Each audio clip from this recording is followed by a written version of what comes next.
Power star Pawan Kalyan మళ్లీ పాటెత్తుకున్నారు. త్రివిక్రమ్ దర్శకత్వంలో గతంలో వచ్చిన అత్తారింటికి దారేది సినిమాలో కాటమరాయుడా కదిరి నరసింహుడా పాటను పవన్ కళ్యాణ్ పాడితే ఎంత క్రేజ్ వచ్చిందో తెలిసిన విషయమే. అభిమానులను అలరించిన ఆ పాట కదిరిలోని నరసింహస్వామి ఆలయాన్ని ఒక్కసారిగా వెలుగులోకి తెచ్చింది. నటుడిగాను గాయకుడుగాను కూడా తనను తాను నిరూపించుకున్న పవర్ స్టార్ మరోసారి పాటెత్తుకుంటున్నారని సమాచారం.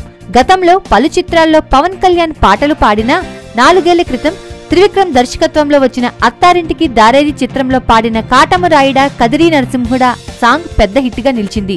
ఇప్పుడు మరోసారి పవన్ కళ్యాణ్ తన గాత్రంతో అలరించేందుకు సిద్ధమయ్యాడు. పవన్ కథానాయకుడుగా త్రివిక్రమ్ దర్శకత్వంలో ఓ చిత్రం తెరకెక్కుతున్న సంగతి తెలిసిందే. కీర్తి సురేష్, అను ఇమ్మాన్యుయల్ కథానాయకులు. అనిరుద్ రవిచంద్రన్ స్వరాలు సమకూరుస్తున్నారు. ఇందులో పవన్ కళ్యాణ్ ఓ పాట పాడనున్నారని సమాచారం. కాటమరాయుడా స్థాయిలో ఈ పాట కూడా అలరిస్తుందని చిత్ర బృందం చెబుతోంది. ఇక ఈ సినిమాలో సాఫ్ట్వేర్ ఇంజనీర్ గా పవన్ పాత్ర సరికొత్తగా ఉంటుందని తెలుస్తోంది.